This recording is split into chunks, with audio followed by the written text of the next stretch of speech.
it's stated differently in different states. Now, what Rick Perry did with Gardasil, it was a new vaccine, and he issued an executive order going over the head of the legislature, which eventually basically overrode his executive order. But in Texas, it's one of the 18 states that allows conscientious belief exemption because of the work of parents in the late 90s, early 2000s. So while it's a law, there are exemptions, and what we have to fight to protect is particularly the religious and conscientious belief exemption. If we lose those exemptions and we only have medical, we are going to really be in trouble. Yeah, well, I'm not taking any of the shots, and they're not killing my kids or maiming them, and that's the end of it. Robin, so tell us what happened to your daughter again. Well, it was my son. And, sorry.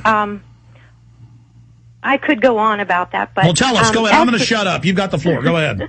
I have a few things, and hopefully one of these things will help other people out there, and this is what we did. But anyway, I just told the doctor that, it's more dangerous to have the chicken pox at a later age. If you're in your 20s, it can be very serious then. I would much prefer him to have the chicken pox when he is younger, can handle it a little bit better. And so that was why I refused. Well, there's not just chicken pox in those shots, but go ahead. Right. But when my son was born, we did not sign his birth certificate, because if you look underneath the section of they call it an informant, and that's what you become, an informant to the government.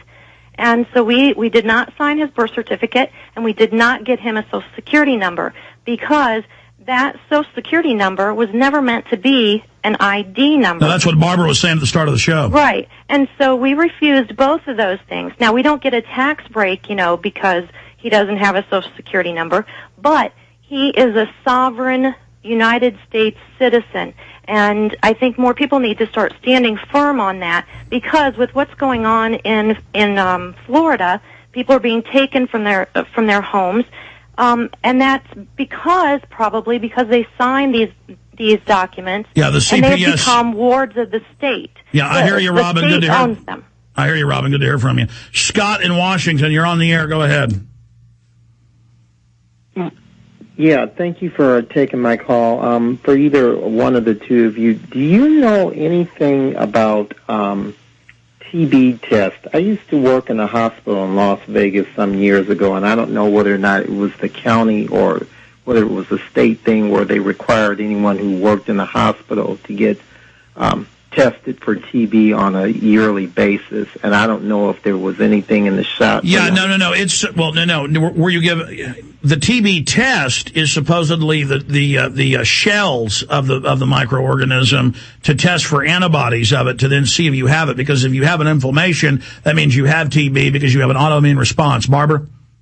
Yeah, the TB test is not a vaccine in that sense, and they are developing a TB vaccine because they're talking about medication-resistant TB that is cropping up around the world, and they're afraid that it may come into the United States and become a problem. But right now, there is no TB vaccine that is required in this country, although it's called BCG vaccine, and there are some foreign countries who do require it, but we do not. We do not have a TB vaccine, and that time test is not a vaccine.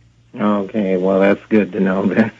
I still wouldn't take it because it's a shell of the organism. It's DNA.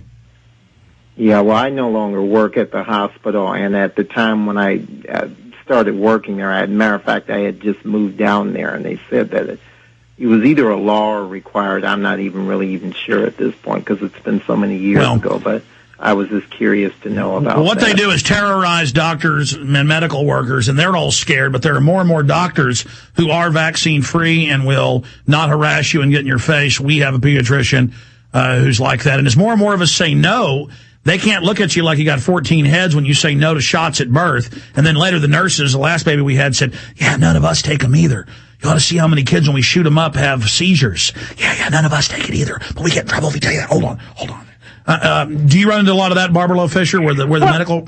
What I am running into is that there is a growing resistance among healthcare workers to being forced to, for example, get annual influenza vaccine. There are several court cases out in the West of nurses' unions who are protesting being forced to get vaccinations in order to be able to practice. Yeah, my dad won't do it.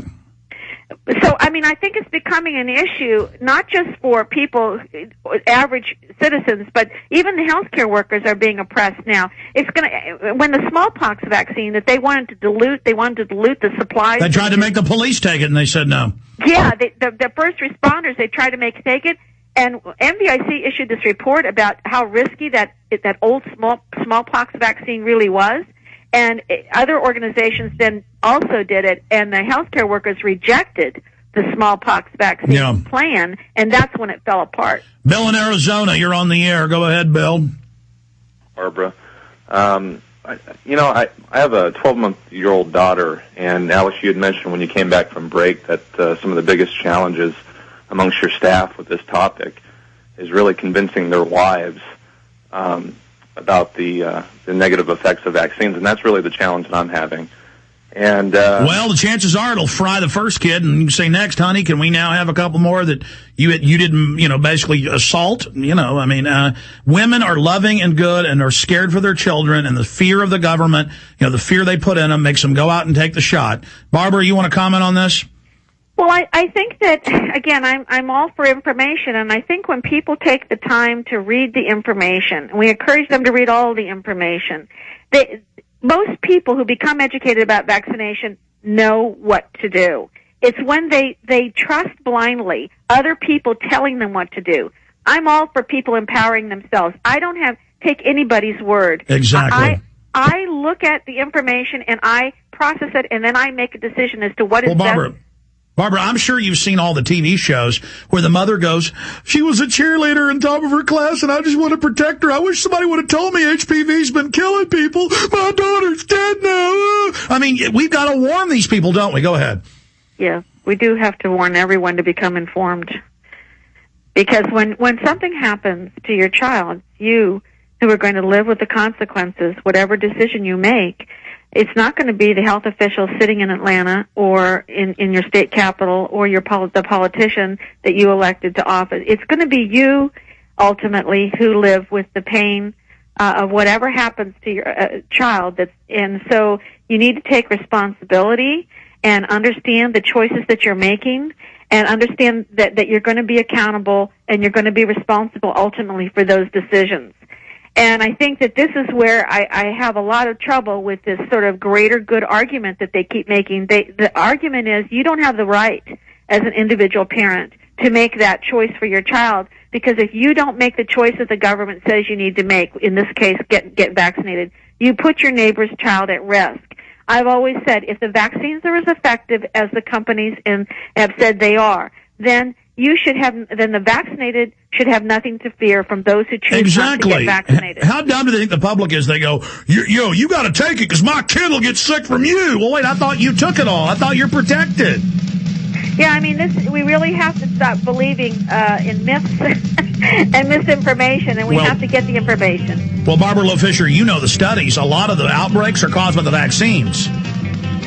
Well, certainly that's true with some of the chickenpox. He was mentioning other caller, chickenpox vaccine. We know now that there is reactivation. Some of these children are getting vaccinated. They're actually having vaccine-strain chickenpox. Stay there. Final segment. More calls. The Genesis Communications Radio Network proudly presents The Alex Jones Show, because there's a war on for your mind. We're going to take a few final phone calls here. The Obama Deception DVD is in. Order it now. Ship it right out to you. The Obama Deception at Infowars.com. This film has gone totally mega viral. See it right now in super high quality at PrisonPlanet.tv. See Burma's live tonight, 9 to midnight. 15 cents a day, $5.95 a month. Download them all in super high quality, or get the DVDs in hard copy at Infowars.com or by calling 888-253-3139. Quickly, let's take a few final calls here. Let's talk to John in Texas, then Reb and Dan. Quick comments or questions, gentlemen? Wrestle with that phone. He's battling it. All right, let's let John go. Let's go to Rebel in Pennsylvania. You're on the air, Rebel. Hello? Yes, Rebel.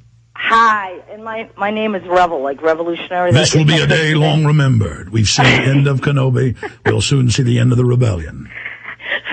It's Rebel, R-E-V-O-L. Actually, I'm going to go off the beaten track. You guys seem to be talking about medical, but I wanted to ask a question about Obama. Okay, well, we're taking calls for our guest right now was the issue, but go ahead and ask your question about Obama.